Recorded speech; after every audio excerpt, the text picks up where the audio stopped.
For your safety, please take a moment to locate the fire exits located in the front and rear of the theater. In the event of an emergency, please proceed in orderly fashion to the nearest fire exit.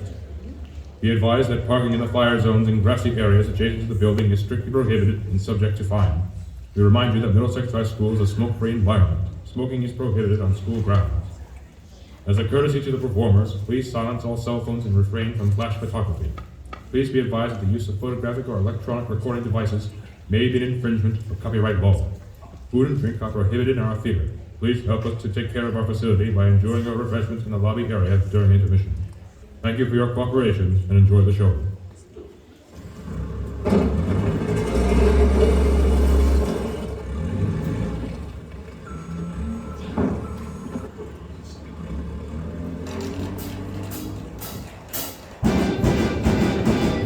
In 1974, Chicago radio broadcaster Studs Terkel published a best-selling compilation of interviews with a cross-section of American workers talking about their jobs. In 2019, we interviewed local workers to gain insight into today's jobs and the people who work them. Terkel describes it as the extraordinary dreams of ordinary people. These are their words. I hear America singing. I hear Merry carols, America singing,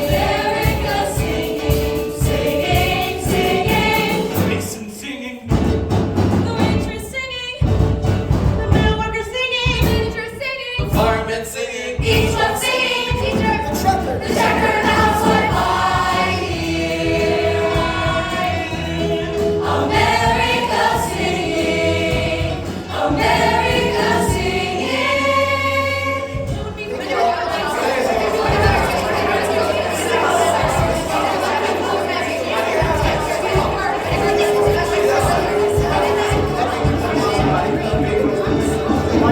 nobody wanna hear story of my life. The movie companies, TV documentaries, ask me please. Pay me $1 million to tell you what I do. Cause if you paid me $1 million, I wouldn't have to go and do it no more. 1, 2, 3, 4. Just like the song say, all live long day. Everybody does know that song. We're living the whole day long, all live long day. Hey somebody, won't you turn your head? Take a look my way. Getting old and I tell you, getting old ain't nothing new. Step again if you know who. Me and my old pal Monday, no rain or shine, no rain or shine. And another cup of coffee gets the juices flowing. Another cup of coffee gets the juices flowing. Another cup of coffee gets the juices flowing. 1, 2, 3, get going. Just like the song say, all live long day. Everybody don't know that song. We're living the whole day long, all the live long. Just like the song say, ha, all the live long day, ha. Just like the song say, ha, all the live long day, ha. Just like the song say, ha, all the live long day, ha. Just like the song say, ha, all the live long day. Everybody don't know that song. We're living the whole day long, all the live long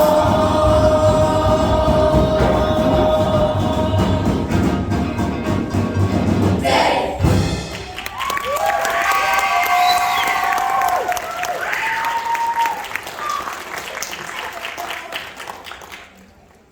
I'm a dying breed, a laborer.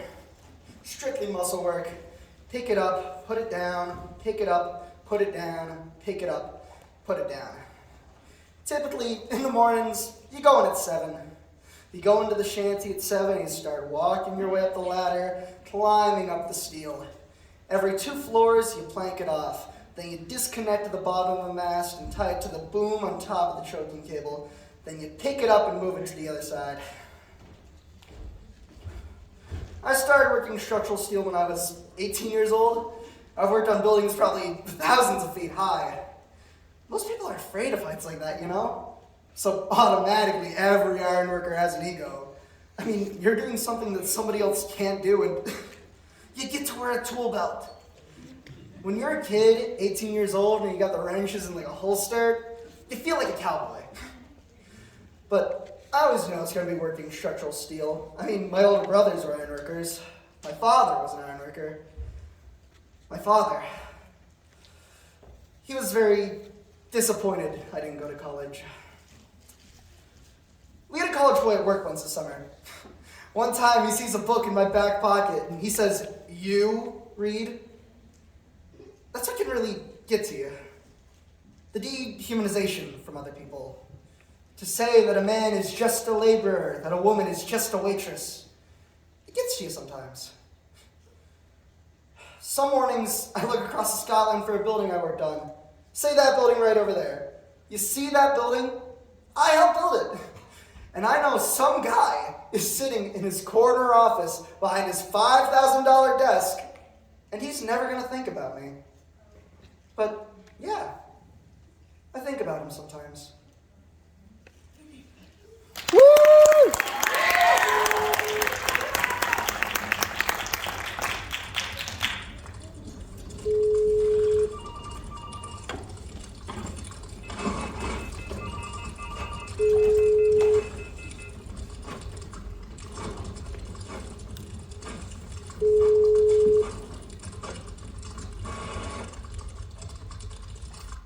Amanda, where is that P&L report? It's on your desk. Why is it not in my hand?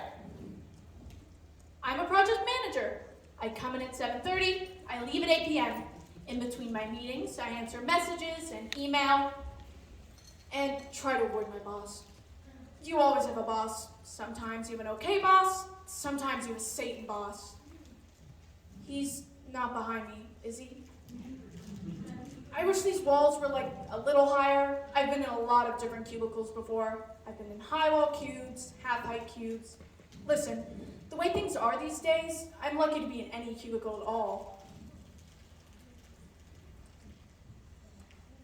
I paper the walls of my cubicle with posters. I bring fresh cut flowers and my favorite ceramic lamp. See this collection of things on top of my computer? I call them the computer gods. Maybe I have more decorations than I thought, but in a cubicle, things like glow-in-the-dark skeletons go a long way. Sharing a cubicle is sort of like sharing a bathroom stall. It doesn't matter how tall the sides are or how big it is. You're still in there with someone else, in not a sexy way. I can see the programmer in the cubicle next to me through the reflection in the window. Sometimes I can see her reflection and see what she's doing. Usually she's emailing jokes to her sister. I also acquired a webcam. I set it up so it points behind me, and I have a little window on my computer, which is the webcam feed. So, if anyone were to walk behind me, I can see them. When I was growing up, I thought I would get out of college and make $1 million. When I was growing up, I thought I would just get a Mercedes delivered to my front door. It's been quite a rude awakening. It's the first time in 4 generations that I have it worse than my parents. Jobs are not big enough for people. When you ask most people who they are, they define themselves by their jobs. I'm a doctor, I'm a carpenter, I'm a sportscaster. When you ask me, I say, I'm Amanda McKenney. At certain points in my life, I do things for a living. My mentality is totally different than people who are 20 years older. The lifers. I have no real sense of loyalty because I know they have a business to run. They'll fire me if it's prudent. I accept that. I don't perceive anyone my age thinks, well, I've got a job for life. What they feel is, I'm going to get as much as I can from this company. I'm going to move, make more money. This is the first job of many.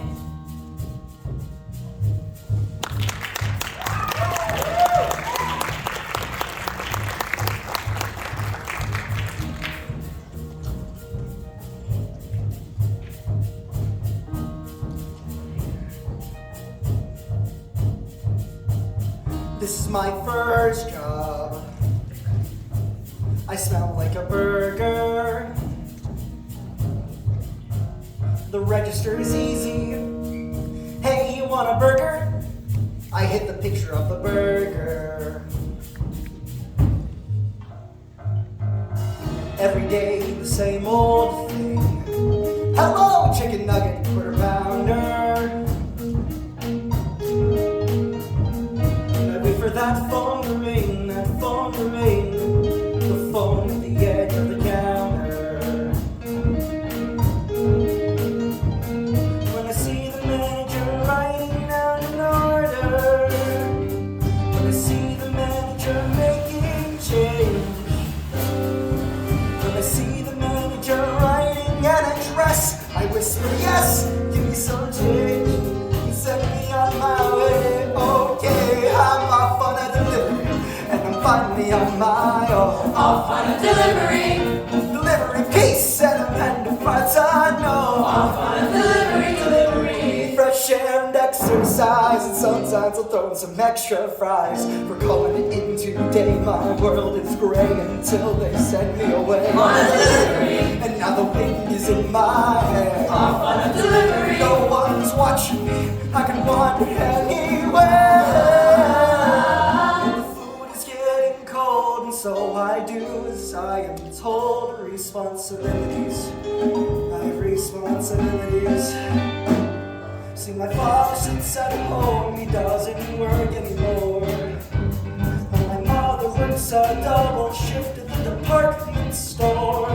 And it's nice not having to ask for money, and it's nice not having to ask for dinner, and it's nice some nights when you have to get away. I need delivery. I go to work every day and putting money away. Hey, you know what they say, slow and steady. I'm making minimum wage, it's pretty good for my age. I can manage to save, I'll be ready to go wherever I gotta go. Wherever destiny leads me. Now the restaurant feeds me and my family needs me. Delivery? Yeah! The customer's always right. Where's my delivery?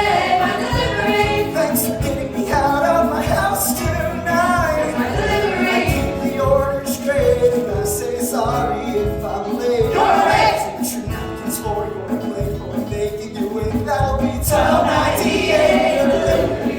I can wander out of range. It's my delivery. My delivery. Toward the future blue and strange. This job's just the start. Wait, I haven't told you my favorite part. Is when they pay and then they say.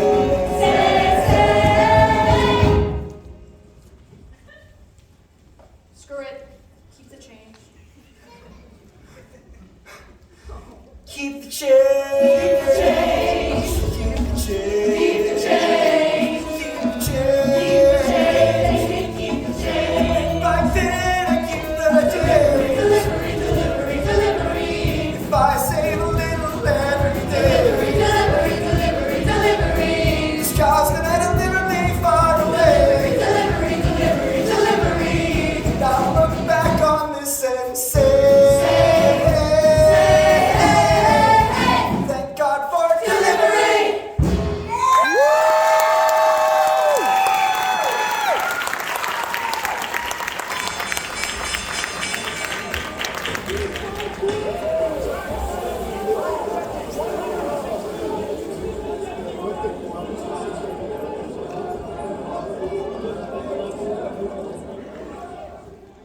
I'm a guy who likes to work. Some people enjoy tennis. I enjoy work. I enjoy being a leader. I enjoy being the guy everybody looks to. I like having the responsibility of having a team of people working for me. In today's world of money, money management is still the sexiest job there is. Money is hot. True story. They did a study that found that just looking at a Maserati made girls produce twice as many hormones as per usual. Oh yeah, if they want to call me a predator, a capitalist tool, a modern robber baron, I take it as a compliment. You know, that's what this country is about. The free market. It's not perfect, but if they would leave it alone, it would sure as hell correct itself better than any regulator can. Yeah, some companies will go away, some people will lose jobs, and some people will lose money. But that's just basic capitalism. Who developed America? Was it the regulators? Was it the SEC? Or was it the Mellons, the Rockefellers? I mean, tell me what they did wrong. Rockefeller exploited some people in the copper fields. Maybe he shot some of them. Fine, not perfect. But who benefited? There's still Standard Oil, isn't there? Mellon's Bank is still around. Listen, how many charities were started by these people? How many national parks, theaters, museums are here for us to enjoy thanks to these robber barons?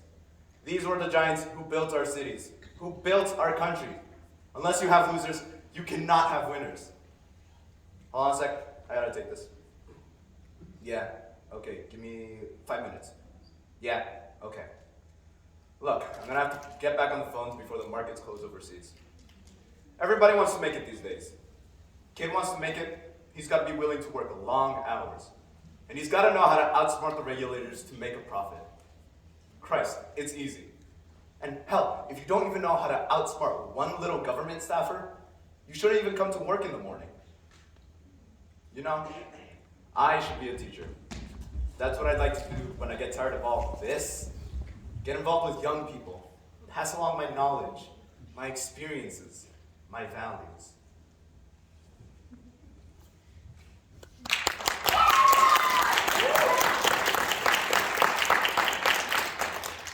My name is Rose Hoffman. I teach the 3rd grade.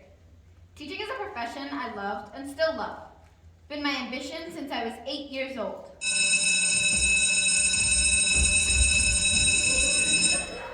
I used to think teachers had golden toilets. They did nothing we common people did. I tell my kids, Mrs. Hoffman is here. Everybody works. Working is a blessing.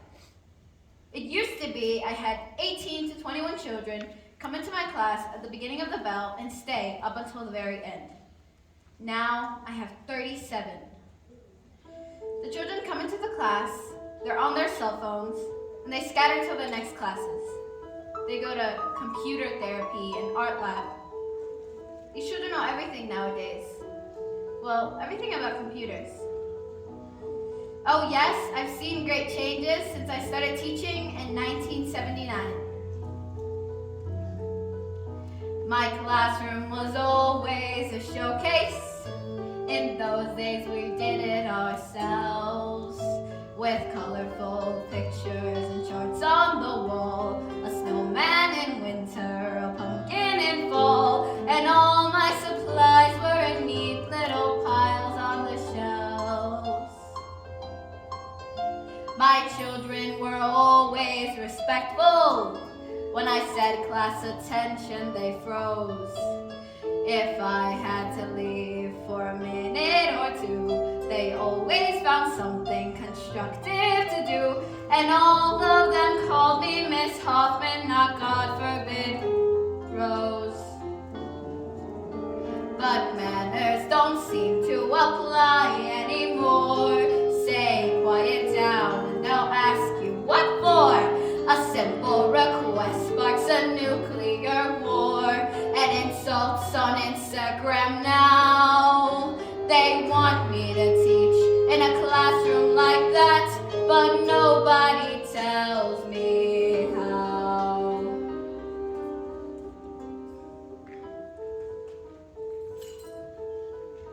I made a big thing about spelling, but they learned by the time I got through. They copied the words till they knew them by heart. 10 times for the dumb ones and twice for the smart. And gold stars were given to those who made sentences too. But why bother read when you're texting all day? Spell check is OMG awesome, they'll say. An iPad to add and subtract because hey, a pencil's for dinosaurs now. The way I've been teaching for 40-some years is no longer effective, or so it appears. Well damn it, it worked for me then, so what's wrong with it now? They say I'm supposed to keep up with the times, but nobody ever tells me how.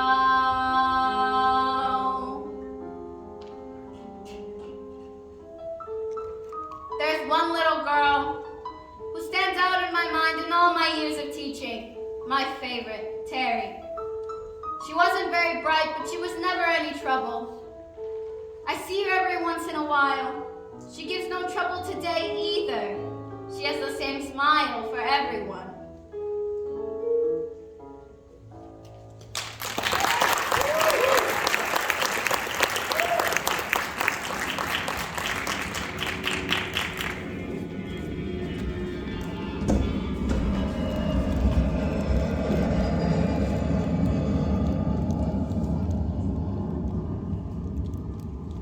The first 2 months I started flying, I had already been to New York, Paris, and London, which is pretty huge when you're from Kankakee, Illinois. But after you start working for the airlines, it's actually not as glamorous as you thought it was going to be. Sometimes people just get nasty. I mean, they're harassed by security, and then they get delivered to you. And your shining personality will only go so far. We get scared sometimes, too. I've never yet been so scared that I didn't want to get on the plane, but there have been some times at takeoffs where there's been something funny. Like this one time, I was working first class, and we had this load full of passengers, and the captain tells me that we're going to have to make an emergency landing in Chicago because we lost a pin out of the nose gear. When we land, the nose gear is going to collapse. Oh, no, not us, ma'am. So he wants me to prepare this whole cabin for this flight, but not for another 2 hours, and not to tell the other flight attendants because they're new and they would get all excited.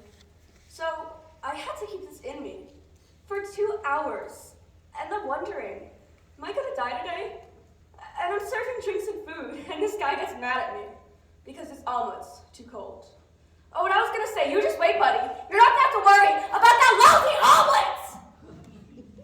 Oh, excuse me. When I told my parents that I was going to the airlines, they got so excited. My mother especially. She thought that it was great, that I could have the ambition, the nerve to go out to the world and try to accomplish something. Really? I just wanted to get out of Kankakee.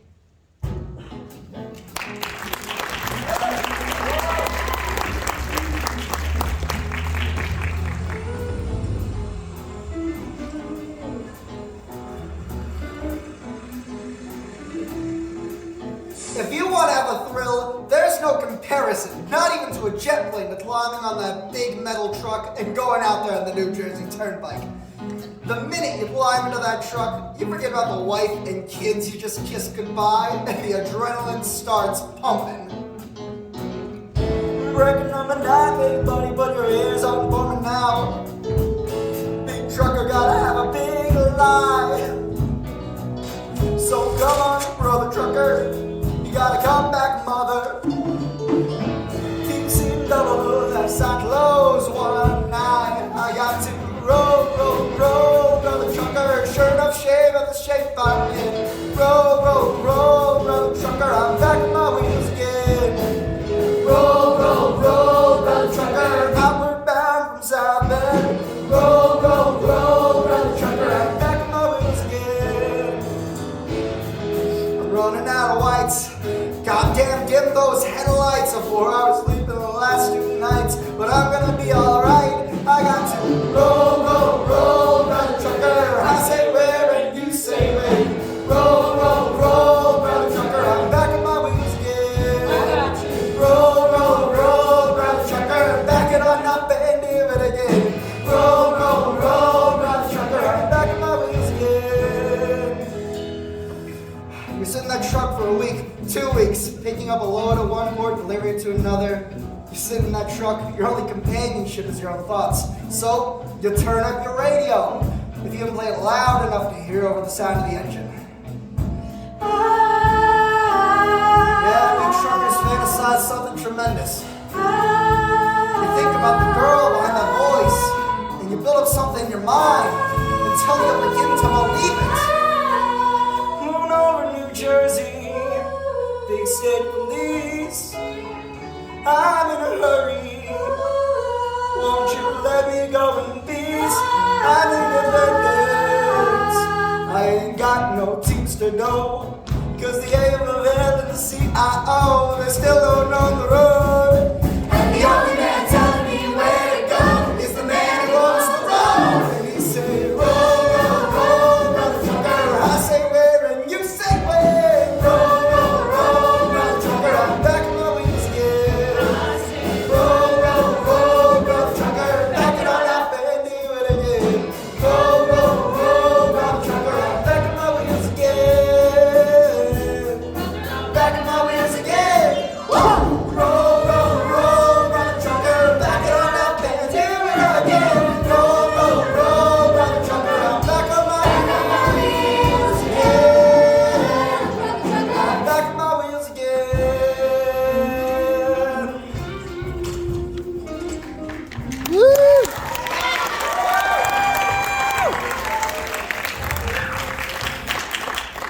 of a wife can be sort of a letdown. She has to raise the kids, she has to fight off debt collectors, she can't even count on her own husband to be at a graduation or communion. And when I do get home, I'm not going to want to go out on a Saturday night.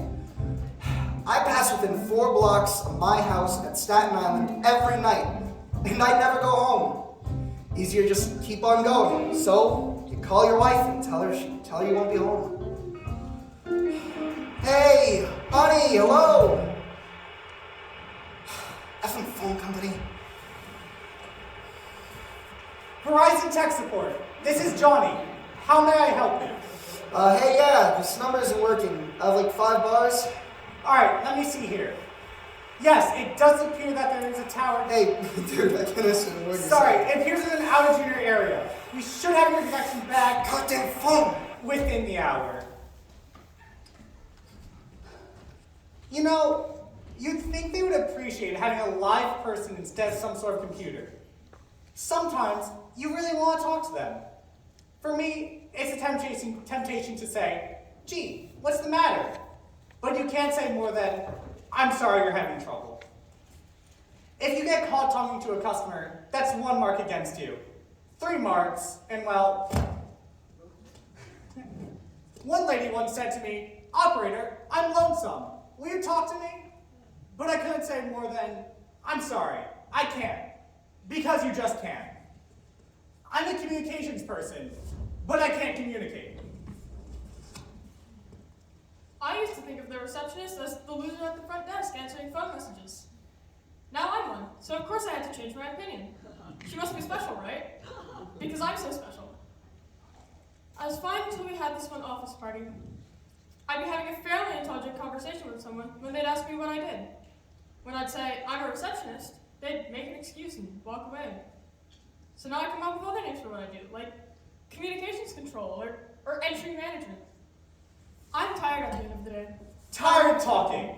You get There's a tired 10-minute because you break talk a day constantly that's for quiet. 6 hours You straight can't think. without a 10-minute break. What I do all You don't day think is about say it. what I have to Everybody say has as a right quickly to as talk to possible, somebody, and then switch the but call not to or talk to discuss you. it. You're in a room the I've size of a noticed that gymnasium, people surrounded by slow down. people talking to people thousands of miles away. I never listen in on phone conversations. Do I listen in on conversations? But let me tell you, Some people really do. I Especially when used you're to work working at late at AT&T night. and all the Sometimes girls people in the listen line to are phone so conversations. absurd. I You'll don't be care who sitting you there are, laughing you work with nights tears or rolling tonight, down your you've got to face. listen in on phone conversations. It makes the night go faster. Sometimes, to make the day go faster, I'll do drawings. Laundry sort of things, never people. I pretend I'm alone and things are quiet. I call it the land of no phone. I never answer the phone at home.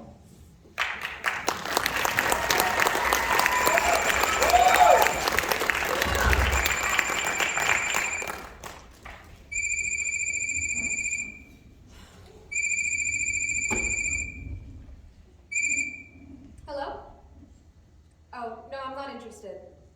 Yeah, my husband gets the paper at the office and I read it online. Oh no, I don't have an office, I don't work. I mean, I work, I don't have a job. Thanks for the offer. I'm a stay-at-home mom. I guess in my Mother's Day, they would have called me a housewife, which is funny because it's not like I stay up every night watching The Real Housewives of New Jersey.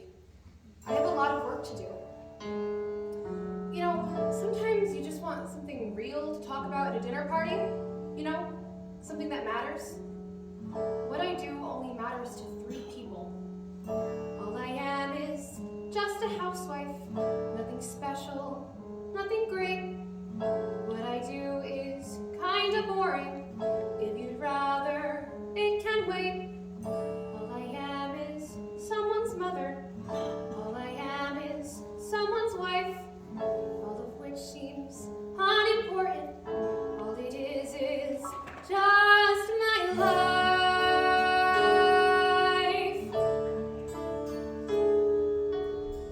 Do the laundry, wash the dishes, take the dog out, clean the house, shop for groceries, look for specials. God, it sounds so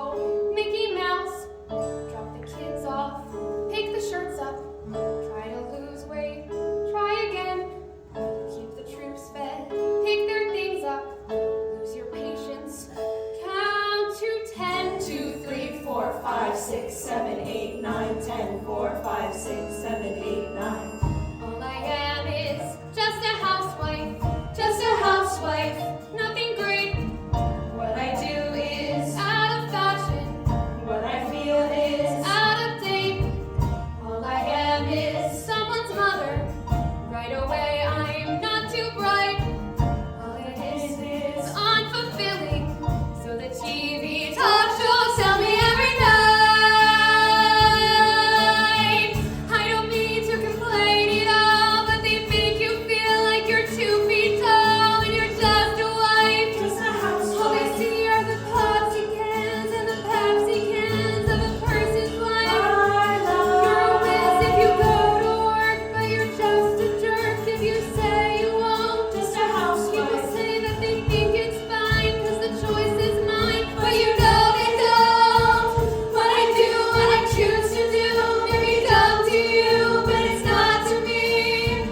Is it dumb that they need me there? Is it dumb to care? Cause I do, you see. And I mean, did you ever think, really stop to think, what a job it was? Doing all the things that a housewife does.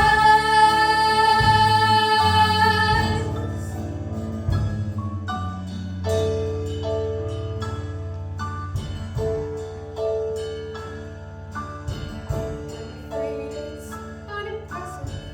All I am is someone's mother. All it is unexciting. What I do is kind of dull. Take the kids here, take the kids there. I don't mean to complain at all. All I am is, Busy, busy every all day. I am is, Like my mother. all I am is. Just a housewife.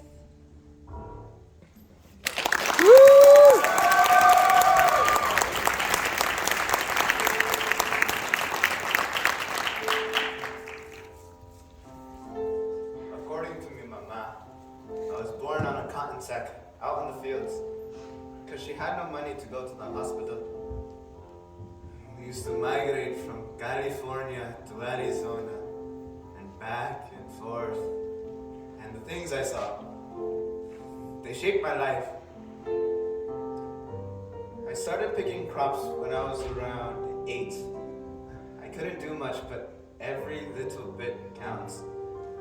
Every time I'll get behind in mis chores, I get a carrot thrown at me by my parents. When I would daydream, I'll imagine my mother living in the same place all the time and being admired by all the people in the community. But then, I'd be rudely awakened by a broken carrot in my back.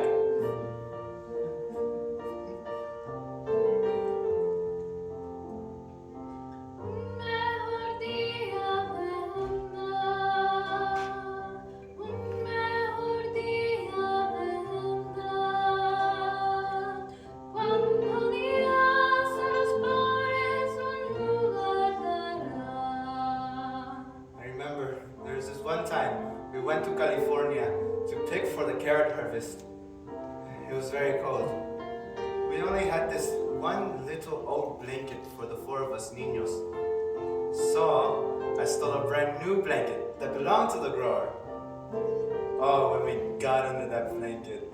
Oh, it was nice. The next morning, the grower told me mama he'd turn us in unless we gave him back the blanket, sterilized. So, mi mama and I went to the river, and she scrubbed it, and ironed it, and gave it back. Oh, I got a spanking for that one.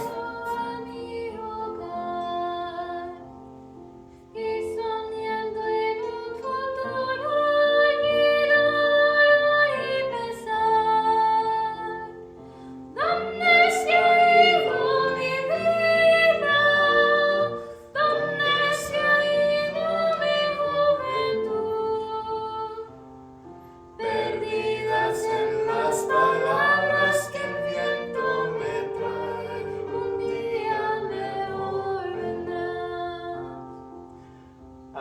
papá died, mi mamá would go into her tent.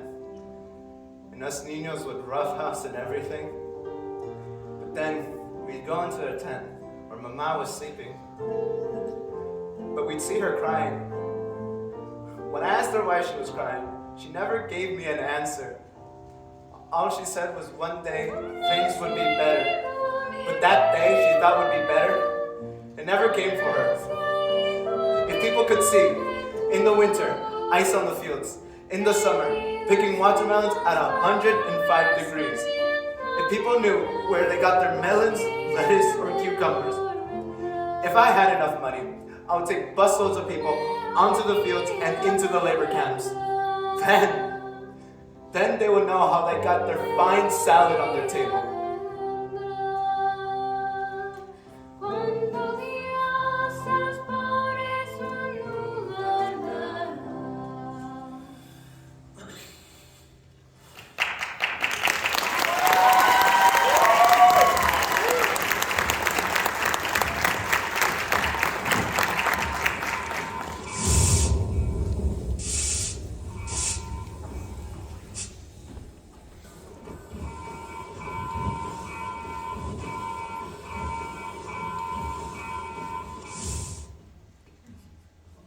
I work at a luggage factory.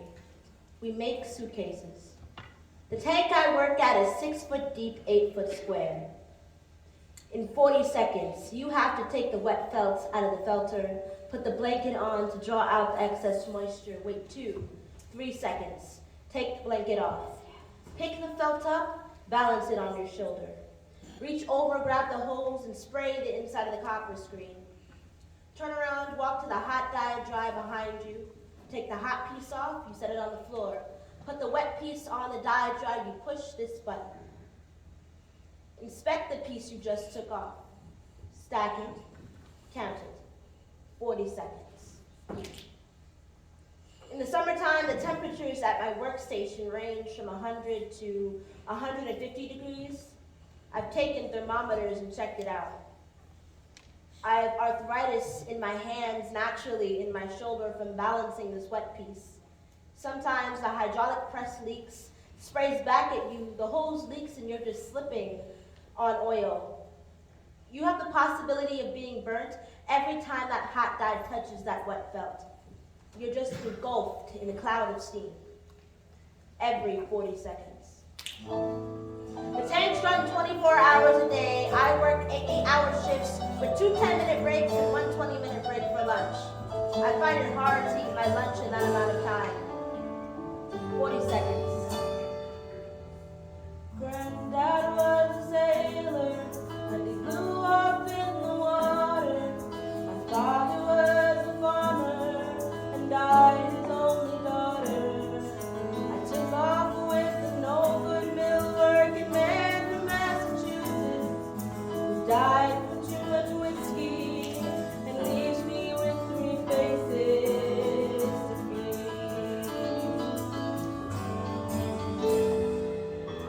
Mill work ain't easy, mill work ain't hard.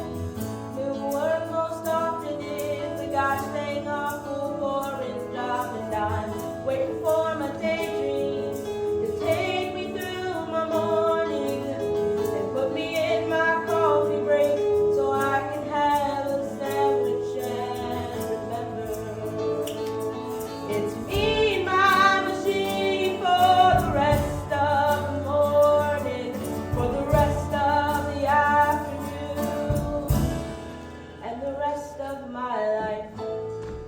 They can't keep men on the tanks. They say it's too monotonous. Well, I think women adjust to monotony better than men do because they're used to doing more than one thing at a time. Where a man can only do one thing at once, a woman can talk to a child while she's doing something else. It's the same way on the tanks. You have to be automatic in what you're doing while your mind is doing something else.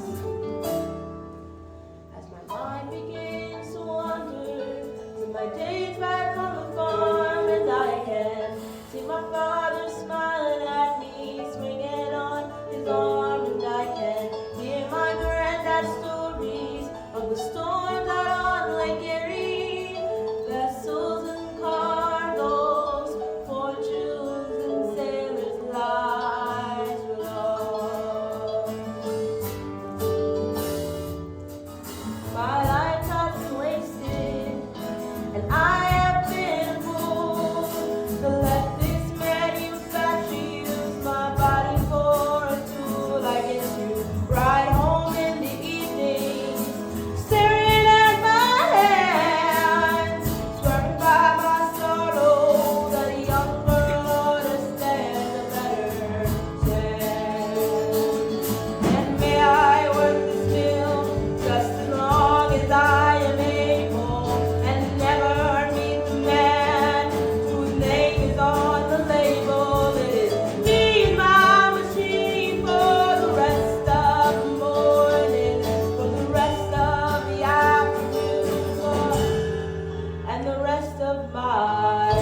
our jobs for as long as we can.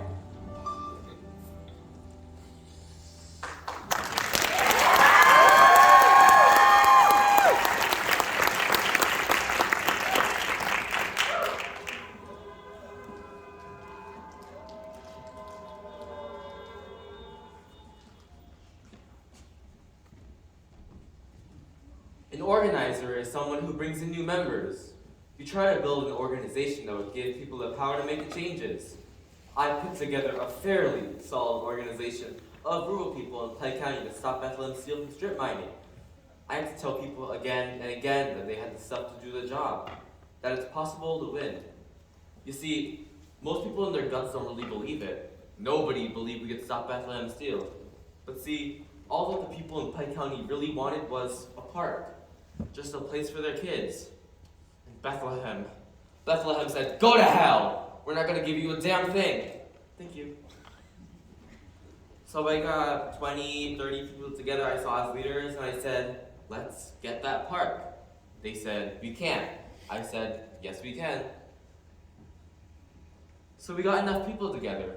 We wrote letters, we protested, until we finally got on TV, and Bethlehem caved. A couple of months later, 4,000 people from Pike County drove up to watch the bulldozers grading down the land to make that park. You see, people become convinced there's not a damn thing that they can do. I think we have it inside us to change things. I mean, all human recorded history is about what, 5,000 years old? How many people in that time have made an overwhelming difference? 20? 30? You see, the problem with history is that it's written by college professors about great men. But that's not what history is.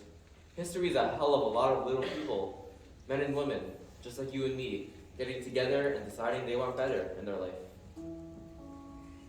If I could have been what I could have been, I could have been something. I wanted to be a writer.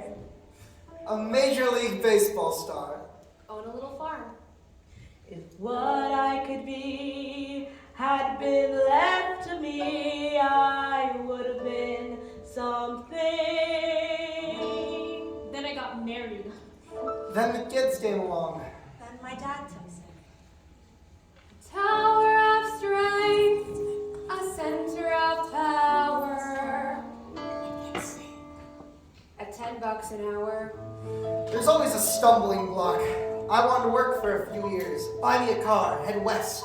Well, then I met the wife and plans had to change. You never know what you would have did.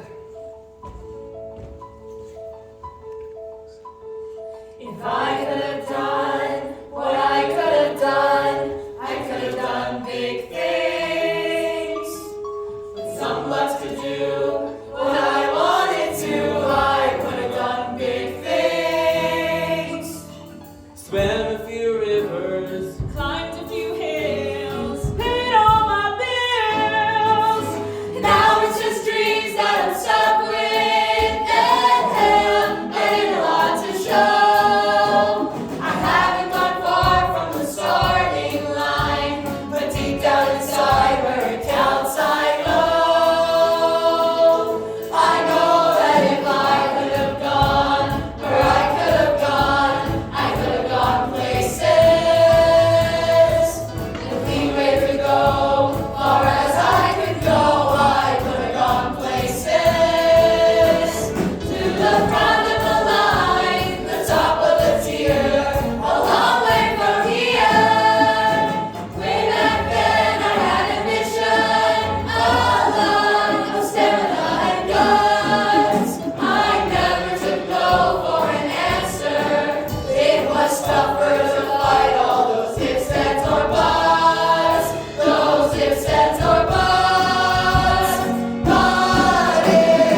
pretty good day laying stone.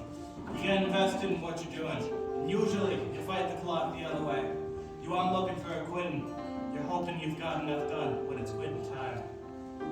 There ain't a house in this country that I don't look at every time I go by. And if there's one stone crooked, I notice it. The people that live there might not, but I notice it. Stone's my business. Stone's my life.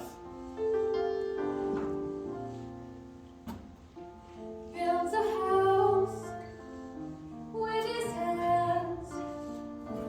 30 years go by, it stands where nothing's. A house of stone, the mason sleeps with. He does his work, his workday flies. And quitting time's a big surprise. And then there's one more stone. Yeah, just right. There's always one more stone before the night.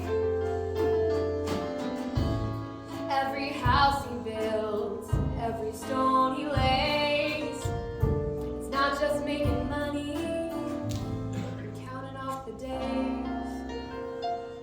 I daydream all the time about stone. One day, I want to build me a stone cabin down by the Green River. There's going to be stone cabinets in the kitchen. Everything's going to be stone. Stone front door. That's going to be very heavy. Seems like all my dreams got a rock mixed up in them. He builds a house with his hands. 100 years go by, it stands where nothing stood. The life goes fast, but the work of Mason dies. It's made to last. The work of Mason dies. Ain't nothing on this earth gonna last forever. But with stone, you're getting pretty close. It's made to last.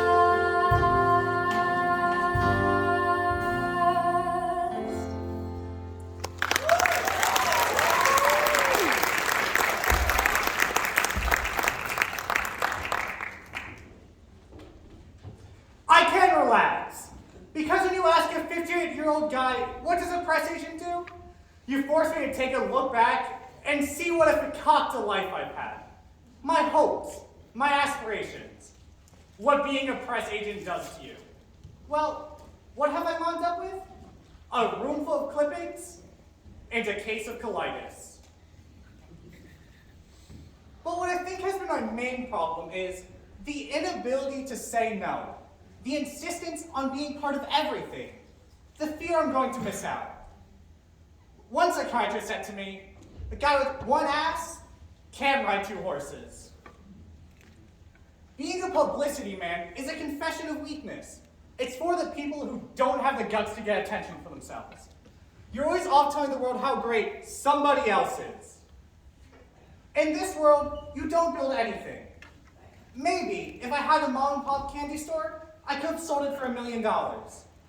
But who do I sell my clippings to?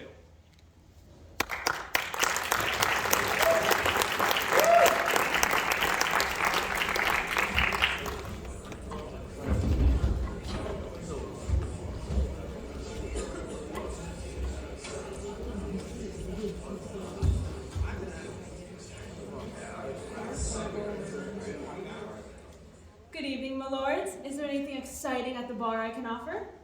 No, thanks. It would be boring if I said, would you like a cocktail? Over and over again. So I come out different each time for my own enjoyment. I say, is there anything exciting at the bar I can offer, my lord? Or something. If it's cocktails, I give philosophy. If it's coffees, I give political science. I have an opinion on every single subject there is.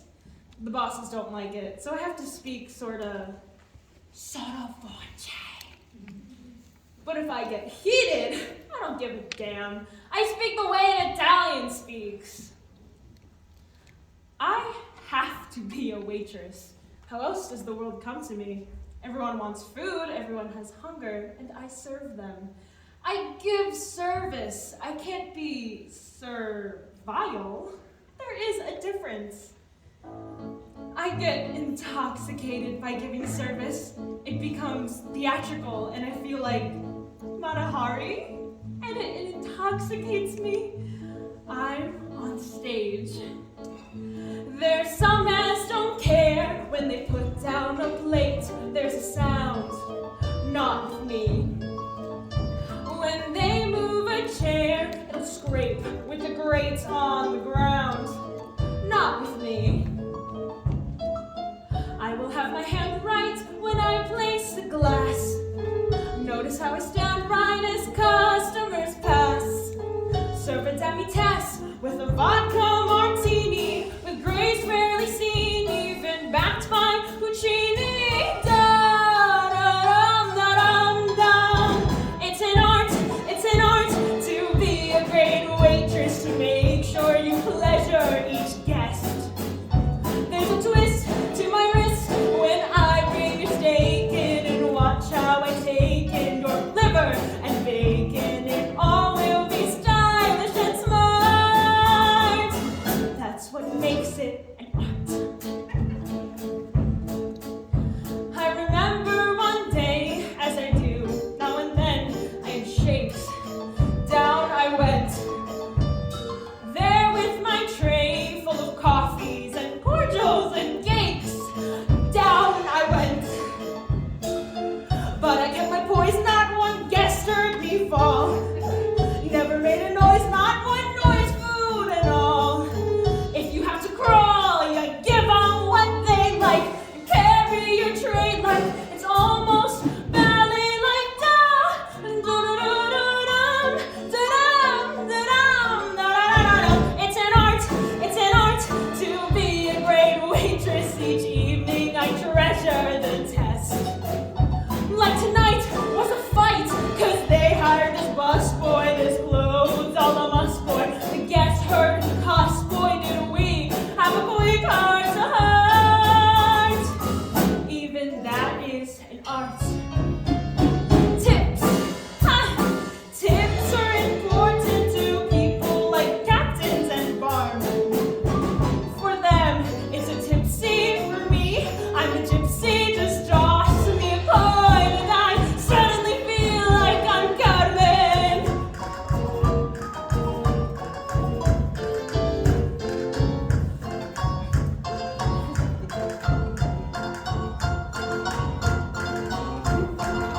So under the ulcer, the backache, the hot sweaty feet, on you go. Through is your knife, dull sir, and Madam wants what? With her meat? On you go. 2 a.m. approaches, the curtains descend. There among the roaches, my axe at an end. Every night I tend to find myself crying. There's no work so trying or so satisfying. I tell everyone that I am a waitress and I am proud. If someone were to come up to me and say, "Hey, you're terrific, how come you're just a waitress?" You know what I say to them? I say, "Why? Don't you think that you deserve to be served by me? It's an art. It's an art to be. Please take care of this. Now leisure or rest.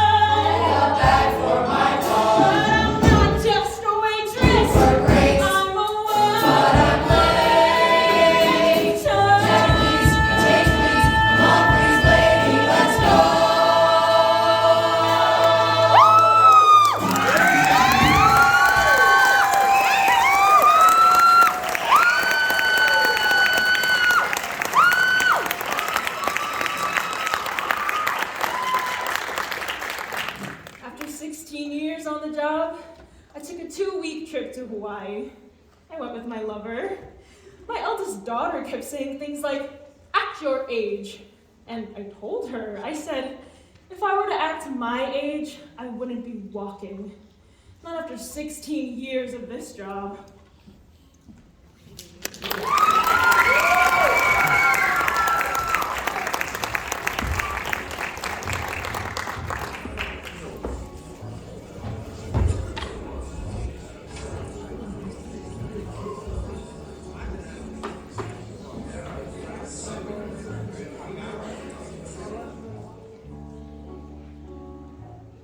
Hey, so when I retired, the first couple of years I was pretty downbeat.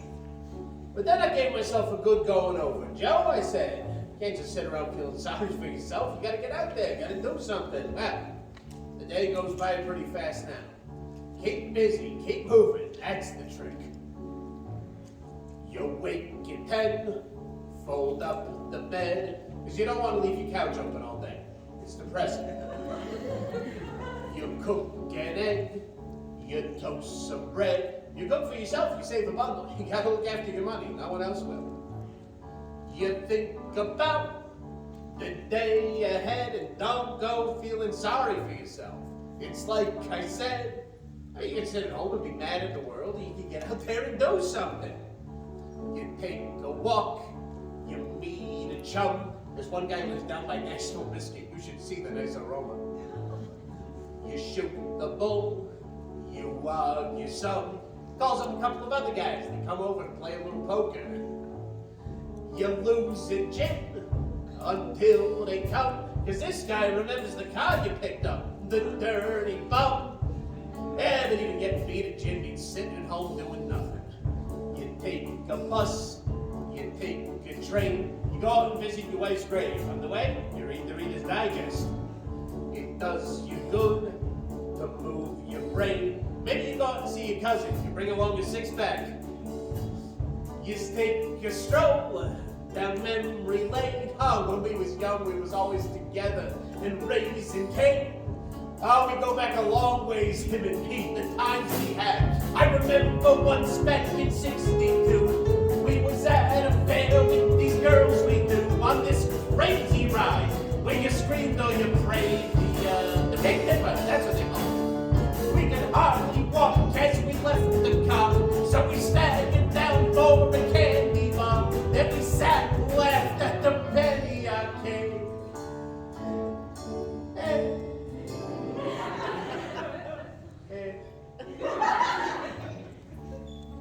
Where was I?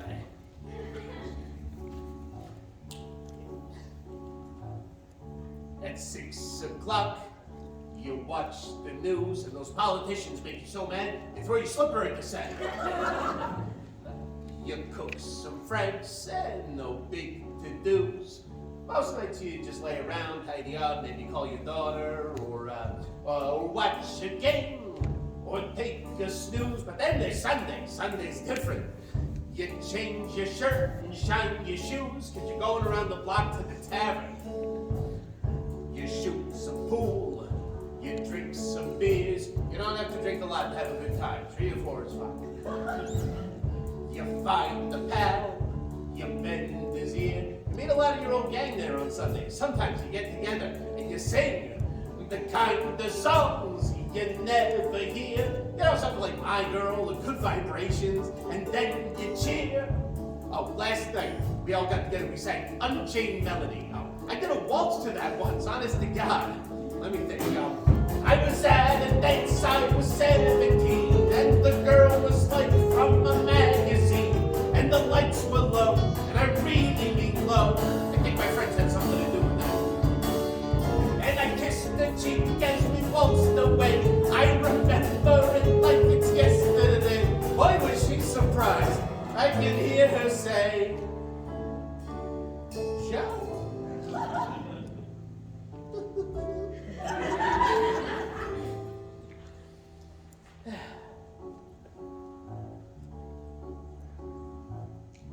They drive you home from round the block.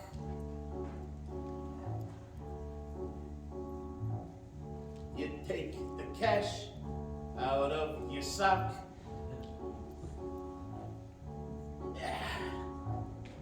You fix the bed, you check the lock, you wind the clock. You know, when I retired, a lot of people told me, Joe, you still got your health, you shouldn't have done it. It was my time. I don't know why I retired. Of course I have it, I guess. Yeah, I got no regrets.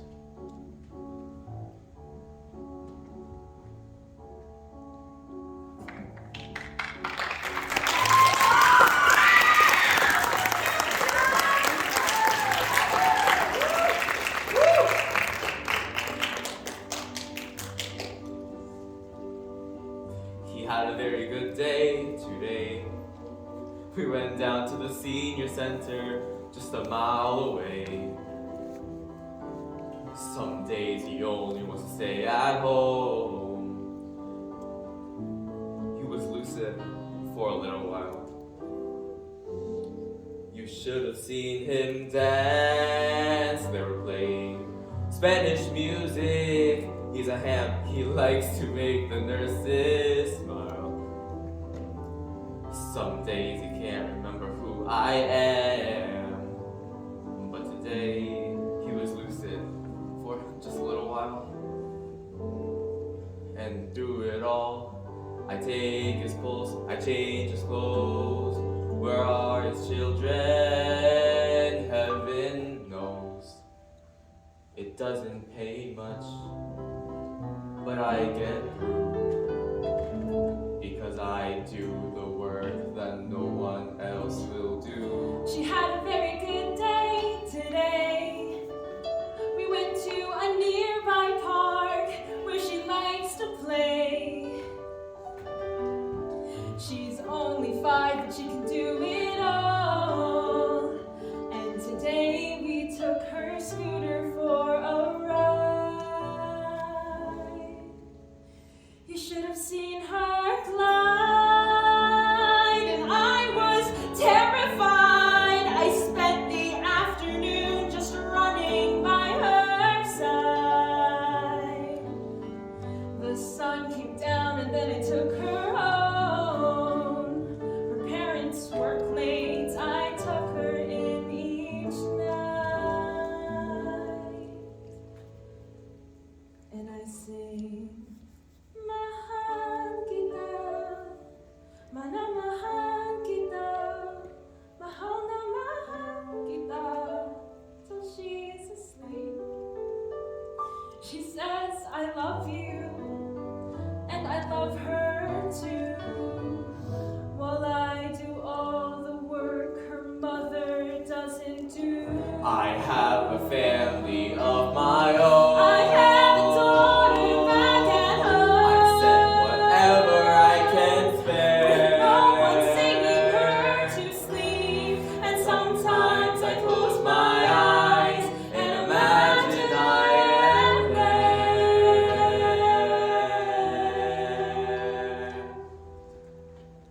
Chúc tình ô, Mahal kita, chúc tình ô. manamahal kita. Đến khi mặt trăng mọc lên chúc tình ô.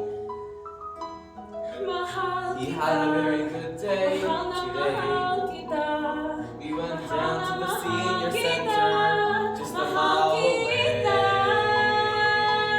away. One day my dreams are gonna all come true.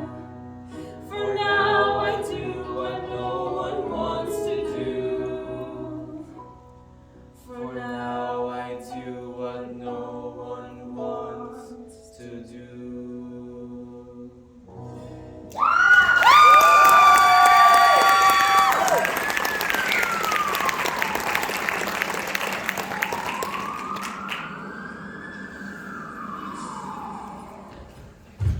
You go in there and it's dark. Smoke's pouring out of the goddamn building. It all happens really fast. I feel this tremendous heat to my left. I turn around and the whole room is orange and yellow. You can just see the orange and feel the heat. The lieutenant and the other firemen got the ladder up and saved 2 people. But downstairs, there was a guy trying to get out the door. They had bolts on the door. He was burnt dead.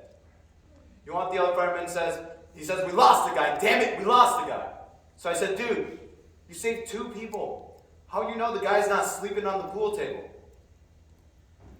I always wanted to be a fireman. A lot of guys want to be firemen. It's like kids. Everybody's still a kid. Except guys 40 years old are starting to lose their hair and they're packing on the pounds. I used to be a cop. Know why I switched to a fireman? I like people. And when I was a cop, I would feel the hate coming into me. I remember there was this one time, I was on the roof of this project, and there was this big guy, about 6'7", at the top of the stairs. He had his back to me. So I said, "Hey fella, turn around." And he said, "Hold on a minute." His arms were moving around his belt. So I said, "Turn around a minute." It dawned on me that he had a gun caught in his belt, and he was trying to get it out. So I said, "Holy crap." I pull out my gun, and I said, "I'm gonna shoot." He throws his hands up against the wall, he turns around, and I see he was just trying to zip up his fly. He was just taking a piss. There's this guy taking a leak, and maybe a lot of other guys would have killed him. So I said, "Holy crap, I could have killed you."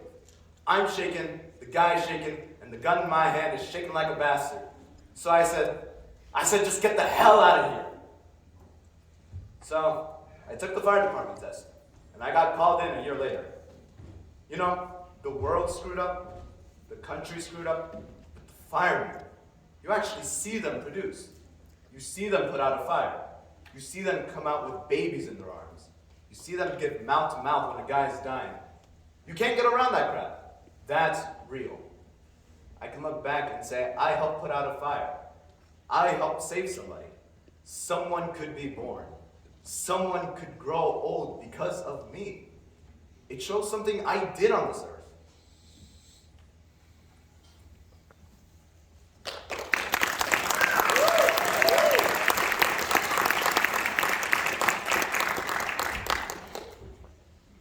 You want to know what I always wanted to do? I wanted to play the piano, and I wanted to write songs about my grandmama and my mama growing up in the South. And now I got a precious daughter of my own, and I got plans for her. So I go down to the Marriott and I scrub them rooms, and then I come to this here office and it's scrubbing again. For generations, that's all we done is scrubbing. My grandmama, my mama, and me. But my daughter, she ain't gonna have to do no domestic work. I aim to be the end of that particular line. Mama worked just like a mama before her. Domestic working was their trade. They was laundress, cook, and living help. Thursday girl, babysitter, and a hotel maid. They worked 6 days a week, all day long, and never could get out of debt. Those were the days when the minimum wage was anything you could get. They was cleaning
we got coming up? A whole new generation.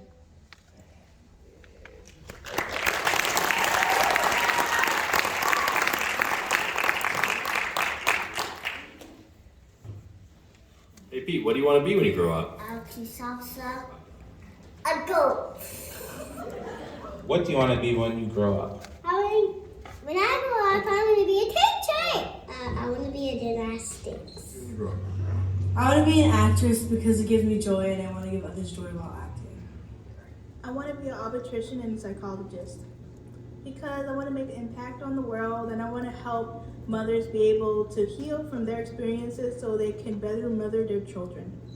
What do you want to be when you grow up? When I grow up, I either want to be an actor or an artist or an interior designer. And what do you want to be when you grow up? When I grow up, I want to be a fashion designer or an actress. What do you want to be when you grow up? When I grow up, I want to be a lawyer. Teacher. A teacher? Yes. Awesome. I mean a math scientist. Cool. And what do you want to be when you grow up? I want to be cool. I'm a train engineer. Why do you want to be a train engineer? Because I like trains. So I don't really have like a really set thing, but in the future I think I might go into photography or the culinary arts and possibly pursue dance on the side because it's one of my favorite things to do. I want to be an architect. I think I want to be a lawyer. What do you want to be when you grow up? I have no clue, man. So, first I want to be an actor. And I also want to be, a social worker, just like my mom, because I have like the genes from her.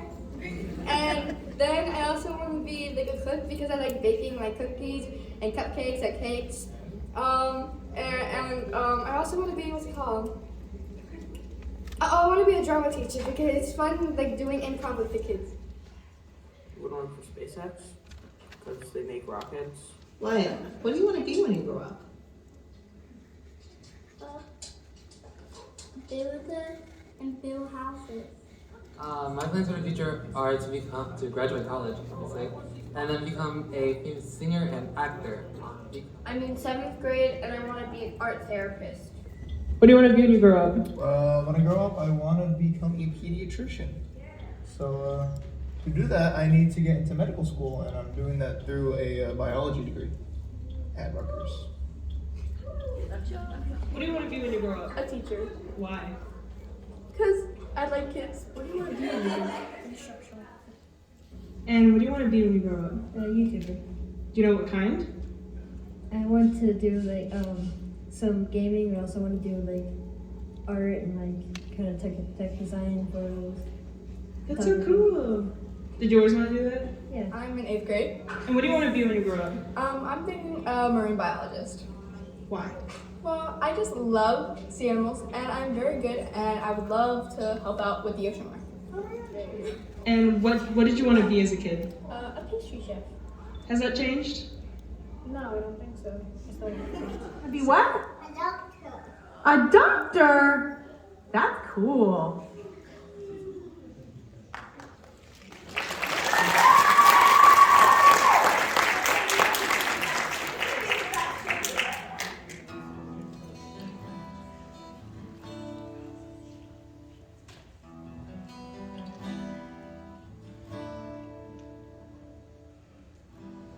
Heard a lot of songs say where you go in my song. Now I know they're true. Boy, you never stop to think how fast the years run. Now they've taken you. I remember when you was 3.5. Your mom and me would sit there after things got quieted.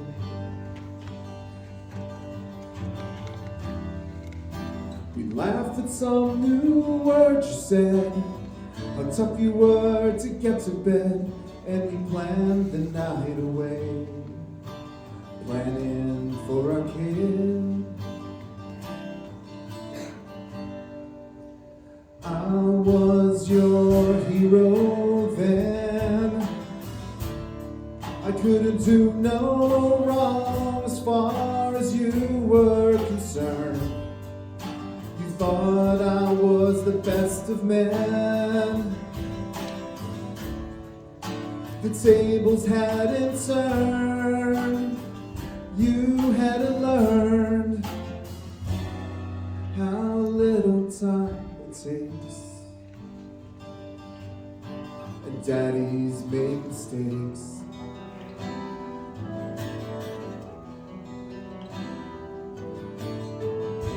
Seems to me lately I've been thinking a lot. I think about my dad. Lots of funny things come back that I thought I forgot. Now it makes me sad. High school and it used to be, I didn't want him touching me, and I shut him if he did. Further back to summer nights, baseball games beneath the lights, and sleeping in the car. My daddy and his kid.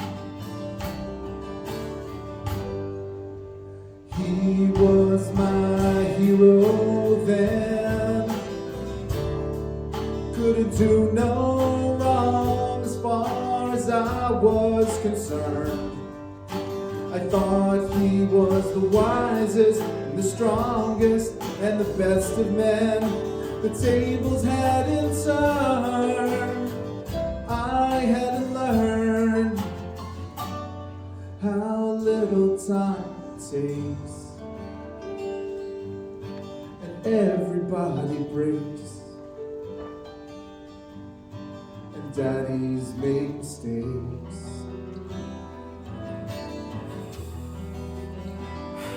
This may sound square, but my kid is my imprint. You know what I mean? This is why I work.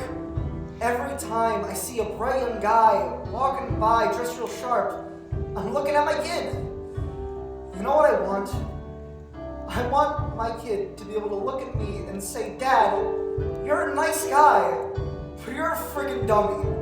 Hell yes! If you can't improve yourself, you improve your posterity. Otherwise, your life is worth nothing. You might as well go back in the cave and stay there. I mean, I'm sure the first guy to ever leave that cave, climb over that hill, he didn't leave purely out of curiosity. No. He left because he wanted to get his son out of the cave.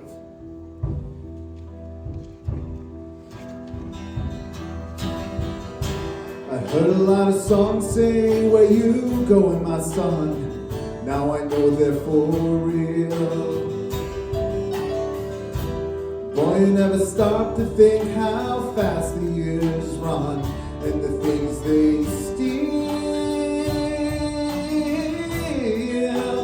Now it seems I always knew why I do the things I do and the things I never did. And why I worked my whole damn life so as I could give a better life than the one my dad could give me.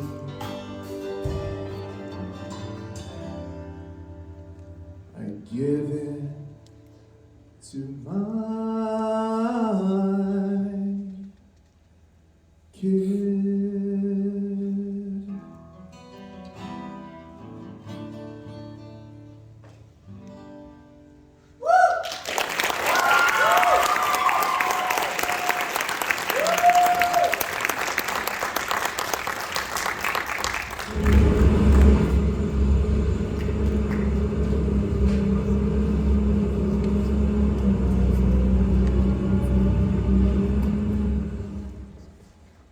You think about a piece of work. Let's say Michelangelo's Sistine Chapel. It's a beautiful piece of art, but what if he had to create a Sistine Chapel 1,000 times a year? Don't you think that'd dull even Michelangelo's mind? You see, it's not just the work. Somebody built the pyramids. The Sears Tower, the pyramids.